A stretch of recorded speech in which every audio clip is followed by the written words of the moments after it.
Morning Dish. He's the hardest working man in show business. His band's music takes you into the midnight hours. And when you wake up, his voice is back on your radio alarm clock. How on earth did this happen? Well, Jeff saw me taking out the trash at the radio station. And he won another award. But this one is better. I'm your boogeyman.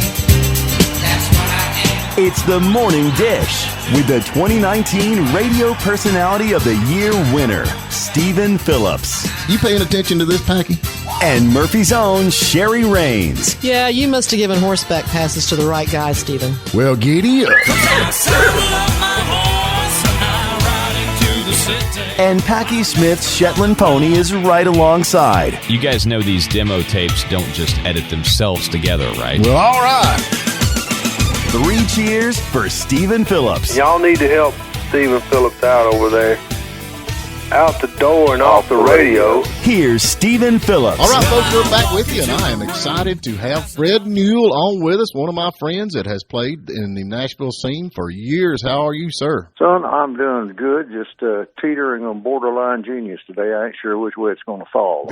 So Well, it always the falls. day is young. There you go, on the genius side. I'll guarantee it, man. Oh, I don't know about that, man. No, just kind of having a slow day. I was out this last weekend, played a place called The Breakers close to Paris Landing with a guitar player singer named Johnny Mack. Mm-hmm. And he's great, man, but he did a Merle Haggard tribute set and then a Waylon tribute set. So needless to say, we did a lot of Merle and did a lot of Waylon in about a 3-hour stretch. Gosh, and you never run out of songs with either one of them, I guarantee you. Oh no, I know it, man. Got to play a lot of steel, so that made me happy. So what's going on in your world today besides trying to keep your head above water like all of us? That's about it, man. Just getting started. You know how that rolls. Well, you actually started playing with Tom Paul Glaser, did you not? You know, that's a break I had many years ago. When I moved to Nashville, I didn't know anybody, of course, and I started playing clubs, trying to get networking, as it's later called, trying to go sit in on places. And I got a job with Tom Paul Glaser. He was on the fringe of all this outlaw stuff back then, and Waylon back then was starving to death, man. He just, was trying to get known. And so I started working with Tom Paul, and the Glaser brothers, of course, were an act many, many years ago. Tom Paul and his 2 brothers, anyway, they had a studio. So I went to work there at the studio and do an occasional demo and do some lead sheets and stuff. And Tom Paul had a band, and he'd go out and work some dates. And in the process of it, I met Waylon because he was recording there on a thing called the Moon Runners. And if you ever watch some kind of late night TV, they have a black and white film called Moon Runners. Well, that soundtrack, I got to play on that because they wanted somebody that played banjo and acoustic guitar and supplement the Wailers too. They were playing all that, and that's how I met Waylon and Tom Paul both, and started working a few days with Tom Paul. But initially, Waylon, for some reason, Ralph Mooney wasn't going to go out after Christmas there one stretch, and they called me and said, would you go out and play guitar? And I thought, well, yeah, I can kind of imitate some Ralph Mooney licks on a regular guitar. So anyway, that's how I met Waylon. Worked a short stint with him, and then Tom Paul. Later on, I worked with Tom Paul. We had a little disagreement there for a while. Didn't see each other, and he started calling me when the Outlaw Festival started. Said, would you work some dates with me in the Outlaw Festival? I said, sure, man. The money's right. I'll do it. Right. So we started working some days with Waylon, and I got to know Waylon more and the guys and all that. So the rest is history. History. And thanks to Tom Paul, he hired me. That's really one of the stepping stones, I guess you would say, in the music business. I loved his voice, no doubt about it. Now, if people's not familiar with the Moon Runners, that's actually where the Dukes of Hazzard kind of spun off from, because actually Waylon was the narrator. He done the spoke or whatever he spoke during that, and then had the music and all that stuff, and basically running moonshine. So that's kind of where the Dukes of Hazzard come from. Exactly. That's where it came from. That Moon Runners was kind of the blueprint for what later became. Of course, we didn't know that at the time. It was just, recording some soundtrack stuff. And right. Yeah, that's the way it went, man. Tom Paul was he was a good singer, and of course, he and his 2 brothers have had several hit records prior to all that period. So that was part of history, my friend. And then you went on with Lynn Anderson, right? I did. I worked for Lynn when she was really hot. I got an offer to work for her, and she was probably one of the top country acts at that time, man. It was Learjets and limos, and did every major TV, late night, daytime TV, whatever you had. We did all that stuff, and it was great, man. She was really a great person to work for. I worked for her for about 3.5 years, and I started getting busier in session work in town. It's like I knew I would have to make that break because you can't be gone all the time. People call you and you're not available. They just get somebody else. And it's like, well, what do you want to do? You want to do session work or you want to be on the road? So it was a friendly split. I just told Lynn I had to stay home and concentrate on my session work, which I did, and I'm sure glad I did. But now she had you carry a banjo for one song. That banjo has been all over everywhere, man. And I always played banjo, but she had a big hit with Rocky Top, as many other people did. Of course, the Osmond Brothers at Bluegrass had, I believe, the first hit. Of course, everybody in the world has recorded Rocky Top now, but Lynn had a great record of Rocky Top, and I had to carry that banjo for Rocky Top. She would not accept it being done on a guitar. It had to be the banjo. So anytime I left town, I had to have that Telecaster and that banjo both with me. That is so funny. Now, you done some work with Porter Wagoner in a lot of TV series, did you not, on some of the national? I did, man. Porter was great. He was really good to me. I started working for him on his TV show. Well, I actually started doing some stuff in the studio for him. Right.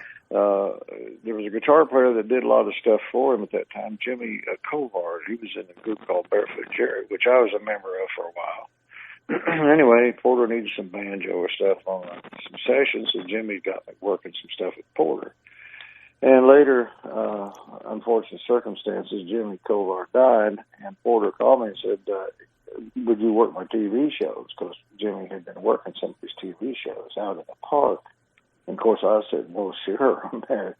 I had met Porter and worked with him in the studio some, so I took on his TV shows, which are like those 30-minute syndicated shows we did out in what was Opryland Park at that time. But I did a lot of stuff with Porter through the years, and worked the Opry with him the first time playing guitar for about 3 years, and then I kept getting busier and everything, and he went back out on the road some. And he knew I couldn't do that, and he said, I'm going to work on the road. You're probably not going to want to do it. I said, no, I really need to stay home. But in the meantime, he would call me to do a project. He recorded people from Ireland and all that and get me on the sessions. And so I worked a lot of studio work for Porter at various times. Sometimes I wouldn't see him for a while, and then he'd call me up and want me to do something. I actually produced an album on him one time on ABC Dot, which was a subsidiary that Jimmy Bowen had concocted for some of the older artists, and I got to produce the album on Porter. Of course, needless to say, it was country because that's what Porter was. Oh, yeah. Yep. And he was great, man. I did a lot of work. In the last 6 years of his life, I played steel with him on the Opry, which was a very good gig, and we had a lot of good times and a lot of enjoyment, a lot of enjoyable times visiting too. Well, I can imagine. Now, did you ever work with Dolly? Was she involved in all that during that time? No, he and Dolly had split. Right. And before I started working for him, and there was a lot of speculation, like, well, there was some uproar. Well, Porter's just trying to get money out of Dolly, but that wasn't necessarily true. They had a contract, and so it got settled. And they later on became friends again, but she didn't do anything with him while I was working with him at all. Well, I know a lot of people know that you played with Waylon for a stint, and then you're now with the Waymore Outlaws. But somebody that you played with that I dearly love, Ray Stevens. You're still playing with Ray Stevens, are you not? Every once in a while, Ray will call me to do some work, and I've worked for Ray about 3 times, I think. Different times, played guitar in the band, banjo, steel, different positions in that band. Ray, of course, needless to say, is a very, very talented man, a very smart musician. I mean, he's one of those guys that if he wants something played a certain way, he can write it out or write horn arrangements for the horn players and stuff. He's a very astute musician. But every once in a while, I've worked different gigs for him, too. Sometimes Ray will work for a while, and then he'll get another project to work on, and he won't work as far as any dates out. But course, he's got that theater here in town now, which is, I don't know if he's open yet or not, but he invited my wife and out to come out one night to see his theater and everything. It's really nice, so I hope he does well. Ray's been a good guy to know through the years. Well, I'm hoping you'll get to play there some. That'd be cool. Well, it's pretty much an organized thing.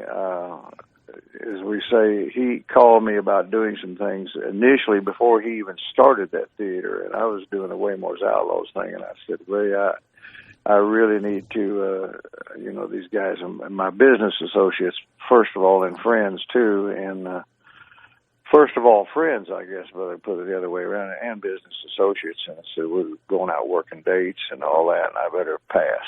Yeah. So that was the way we left it, but definitely, Ray's a jewel.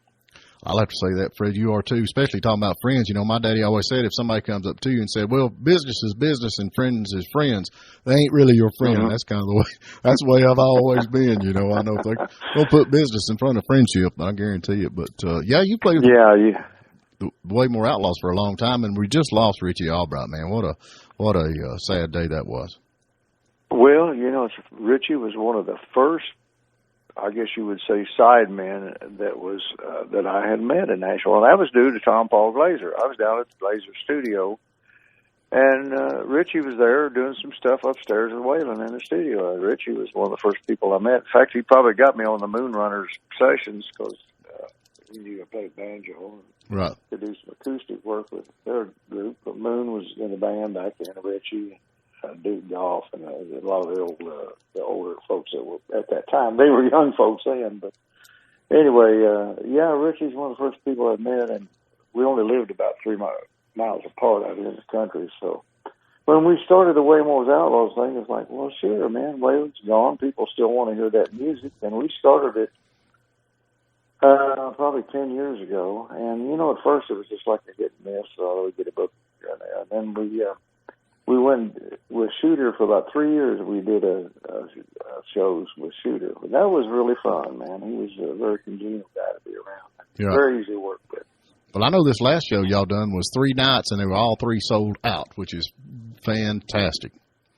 Yeah, it was. It was. And Jeff Bridges, Jigger's son, really filled in well for Richie and everything. And of course, Tommy is such a good guy, Needless to say, I haven't known him as long as you, I'm sure, but he's such a great guy and a great singer, man, and I'm glad he's doing well with the Granddaddy Mims thing, and that little venue he had down there is pretty cool. We were kind of all packed in there, but boy, I think everybody had a good time, and man, it sounded like y'all. That's what it's all about.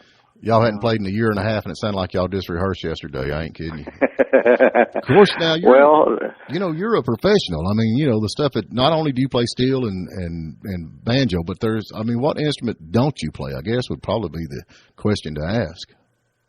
Well, when I was a kid, I started playing mandolin because your hands are small when you're a kid. Mandolin's a small instrument. Right. So I learned my grandfather played some mandolin, and my dad could play the old guitar, so I would learn old fiddle tunes and stuff on a mandolin. Well, then my grandpa got me a fiddle, and I played fiddle for a while, man. I learned all those old hold-down tunes and all that when I was a kid. But I must say, when I got my first good electric guitar, that fiddle started staying in the case more and more. It's kind of like, I didn't pursue that instrument anymore. I can imagine.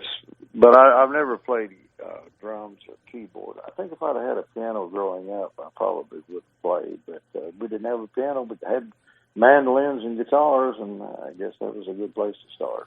Well, now you're still doing sessions. I mean, people still calling, wanting to hear that steel guitar on a lot of songs now. That's great. Well, it's really funny, man. When I started playing steel, I got a little bored after Nashville Now ended. That ran 10.5 years. I was lead guitar on that staff band for 10.5 years, plus trying to keep my session work intact. And when everything, Nashville Network kind of started coming unraveled and we were gone and everything, I just got kind of bored, man. I thought, I've always wanted to fool with a steel. I had a steel years ago before I even moved to Nashville and played some. I thought, I'm going to get a steel again and just so I'd come home from Nashville Now towards the end of it. It'd be was kind of sad because it's like, well, we knew we were going to be gone and eliminated, jobs gone. So I'd come home and drink a couple of beers, sit there fooling with that steel and listening to records. Of course, Ralph Mooney, I learned so much from Ralph. I mean, long before he moved to Nashville, I knew who Ralph Mooney was. Right. So I kind of set my sights on that style of steel playing. And so what was a sideline turned into a job. Turned into work. Now I'd be on a session, so I said, "Hey man, I hear you playing steel. Bring the steel, and we might need a steel on a couple things." So I got braver and braver, and it turned into work, man. And when the Waylon job came open, it's like, yes, I want to do this.